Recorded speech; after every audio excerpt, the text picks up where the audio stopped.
Hi, I'm Harvinder from poltan.org and this is the new 2017 Subaru BRZ. We're here to find out what's new with the facelift and how it drives. Now this is going for 224,000 ringgit for the 6-speed manual and 230,000 ringgit for the 6-speed automatic. Now that's 10,000 ringgit cheaper compared to the first model that was introduced in 2013. And the thing is, it's also 30,000 ringgit cheaper than the facelifted 86 that's sold by Toyota. Also, it is 10,000 ringgit less than the comparable Mazda MX-5. But the thing is, cheaper doesn't really mean cheap. After all, you're parting ways with 200,000 ringgit for a fun weekend car. Now all that money gets you a 2-litre naturally aspirated flat 4 engine that was co-developed by Toyota and Subaru. And the Boxer design is Subaru's trademark for low center of gravity, and it's matched with Toyota's D4S direct injection system, which gives you added performance and efficiency at the same time. Now here's an interesting fact about this engine. Its bore and stroke measure 86 by 86 mm, and the exhaust tailpipes, that also measures 86 mm in diameter. I'm sure the engineers had a lot of fun developing this car. Power-wise, it makes 200 PS and 205 Nm of torque, which is the same as before. And yes, it doesn't make as much power as a turbocharged engine. You wouldn't get as much torque. But the thing is, it's not about outright speed or acceleration with this car. It's about rear-wheel drive fun. Now let's continue with the visual updates. Now up front, it comes with a new bumper with more horizontal lines to make it look wider and lower. And there are also LED headlights as well as these C-shaped DRLs. Now overall, I prefer the front end look of this Subaru BRZ compared to the Toyota 86. It has sharper lines compared to a more rounded design with the 86. But then again, it's a personal choice. Now moving on to the side, the car now comes with new 10-spoke wheels, and as before, they are fitted with Michelin touring tires compared to high-performance tires. Reason? So it's easier to drift.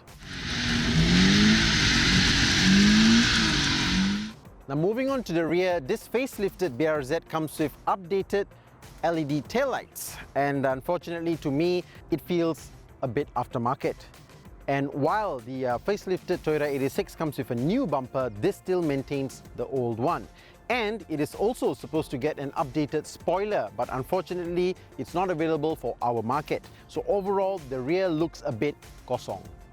And for the boot itself, you can't really fit big bags, as it's a bit shallow and not very wide. But on the plus side, you can actually fold down the rear seat so you can put longer items. Now let's move on to the inside of the car. In here, it's pretty much the same as before. However, certain changes have been made to make it look a bit more premium. For example, there's better leather and Alcantara on the seats. There's leather on the door card as well, on the top binnacle, as well as the centerpiece over here. Moving on, there's also a fake carbon fiber trim over here and a brand new steering wheel, which to me, it looks and feels better than the one it replaces. But if you look at this area over here, this is where the phone controls were supposed to be, which means this car does not have Bluetooth. And it's because of this player. It looks like it's from the year 1990, and there's no reverse camera because obviously there's no screen, and to make things worse, there are no reverse sensors too. And if you think you can just replace this with a modern player which has a reverse sensor, think again, because that will void your warranty. Overall, the interior quality of the BRZ is not that great. It's decent if you're paying 25,000 US dollars in America, but here in Malaysia, where you're paying over 200,000 ringgit, you'd expect more in terms of design and quality. What's more impressive is the new instrument cluster. There's an integrated digital screen now with a G-meter, lap timer, and even an engine performance curve. The graph even shows the engine's infamous torque dip at 4,000 RPM, which is quite funny. Also new is the track mode, which allows a bigger window of wheel slip if you really want to have fun behind the wheel. Safety-wise, this car offers 7 airbags, electronic stability control, and new for the facelift, hill start assist. For the rear seat space, well, if you're over 170 centimeters tall, forget it. But as mentioned earlier, that's not the purpose of the BRZ. The reason you should buy this car is to enjoy the driving feeling. The feeling starts the moment you get into the car. You sit very low and the steering is also upright. You feel like you're sitting in a race car.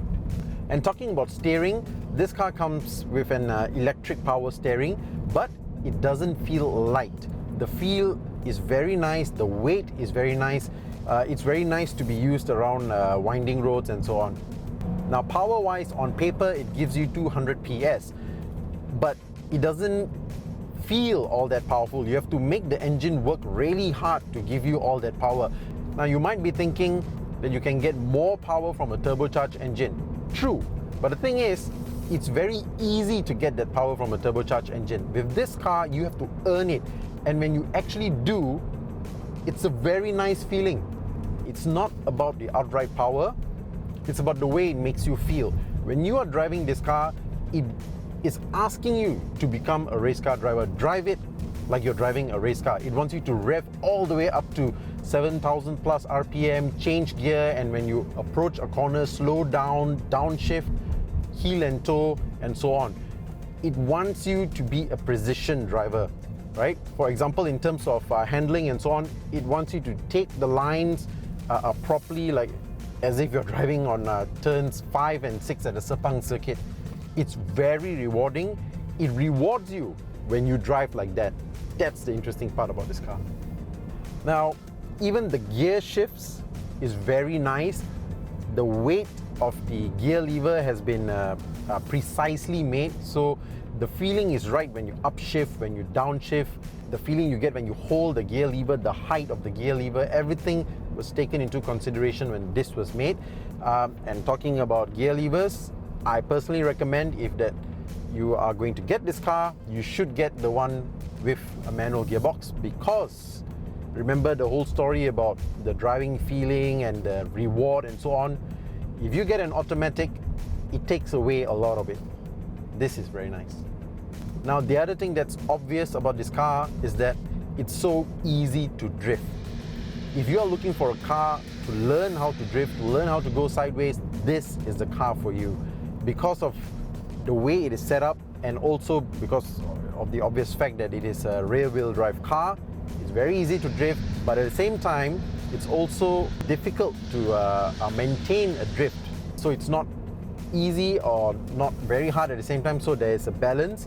But overall, again, a car that you want to learn to go drifting, this is it. Suspension-wise, this car is a bit softer than the one it replaces, so it's more comfortable. It's not as stiff as before, so it's nicer to drive on city roads or uneven roads. But track driving might be a little bit compromised, but the thing is, it's an easy fix. You just need to change the absorbers and so on, and it's a perfect track car. One complaint though, the brakes. The standard brakes are not strong enough for performance driving, so if you get this car, one of the first things you need to do is to upgrade the brakes. There are plenty of options around, and it makes a huge difference. Now, for me personally, in my own 86, that's the first thing I did, and I also changed to stickier tires for better grip.